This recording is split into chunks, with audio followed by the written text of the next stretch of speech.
It's wonderful to be here. I've never been in Iowa before. So yes, this is my first visit. My background is I'm a kinesiologist, and kinesiologists study human movement.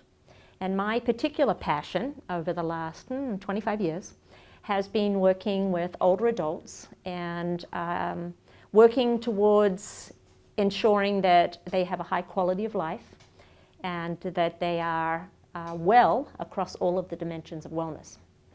So I actually direct a center at Cal State Fullerton in California called the Center for Successful Aging. And we've been operating for the last 21 years on the Cal State Fullerton campus. And we bring adults 50 plus onto our campus every day to engage in wellness programming. And I specifically have background and expertise in fall risk reduction. I won't use the word fall prevention because that's really a great goal, but it's an unlikely goal. And I fall. I didn't have any falls this week while I was skiing, but you know, we all fall. And I think the issue that happens for us as we get older is we start to really become overly concerned about falling. It's not something that we choose to do because unlike being a young child, we don't bounce like we used to. Now we have a tendency to break or to bruise and to injure ourselves. So I actually developed a program, 20 years ago now, and the program's called Fall Proof. And I'm very familiar with the matter of balance, and I'm very familiar with Stepping On. They're both programs that I've studied, and they have different strengths to them. The matter of balance really being the goal to reduce fear of falling, because if we're fearful of falling, we have a tendency to restrict our physical activity. And so we set up this negative sequelae of now we become deconditioned, we feel isolated, sometimes it leads to depression, and it just keeps going and going until we can break that vicious cycle.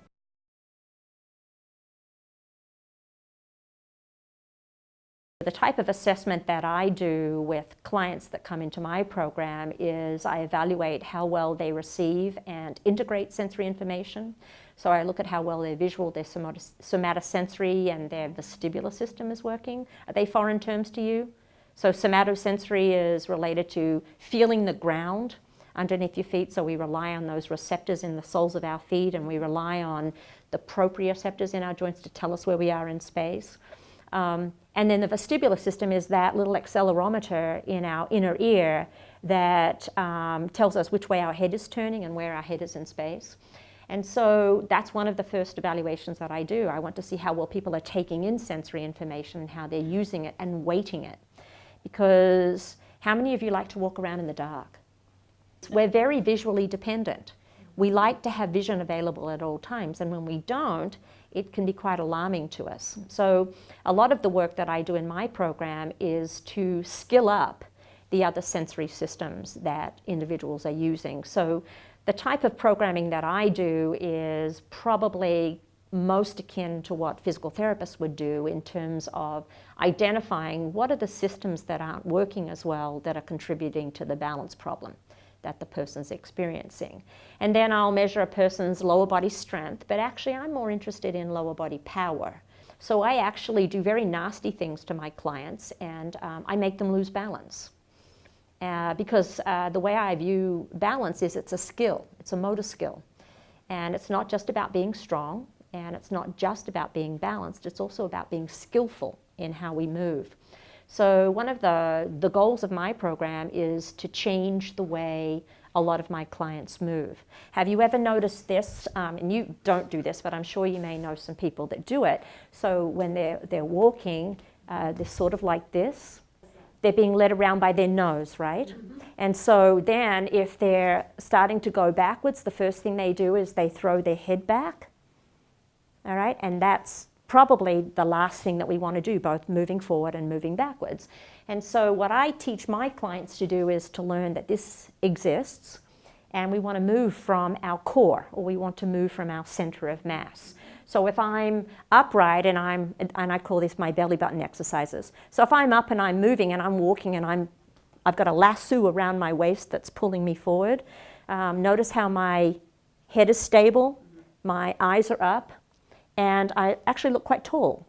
And then going backwards, if I want to walk backwards, I teach my older adults to do a lot of backward walking.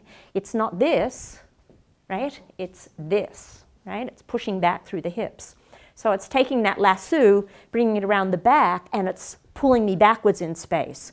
So if for any reason when I'm walking backwards and I lose my balance, if I'm walking backwards like this, what happens? I start to lose my balance and my head and my trunk is so far behind me that I can't get myself back upright. But if I'm moving from my belly button, I try to push it back through my spine and I lose my balance, it's really not a big deal because I can easily restore my balance. So a lot of what I do in my program is I retrain the movement system. So I might have clients that don't process sensory information very well, or they're very visually dependent. So when they find themselves in reduced lighting environments, they're very, very nervous because they don't use another sensory system to guide them through that environment. So I skill up that system that isn't being worked on as much. And then when we think about our vestibular system, a lot of the older adult clients that I work with, when they turn their head, they get very dizzy. Or when they tilt their head down, they get very dizzy. And some of that's due to not using it.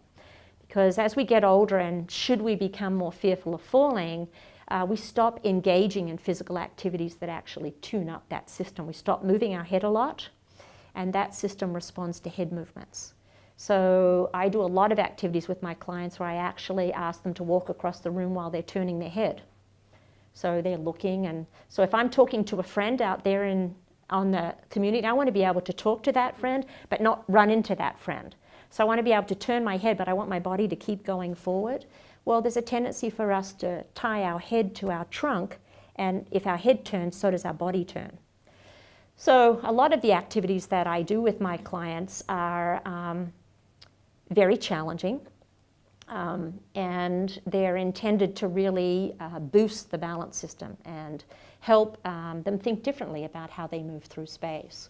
So I look at my program as being very complementary to the wonderful Stepping On program, and I work to increase the self-efficacy of my clients, lower their concerns about falling, but I do it through physical activity.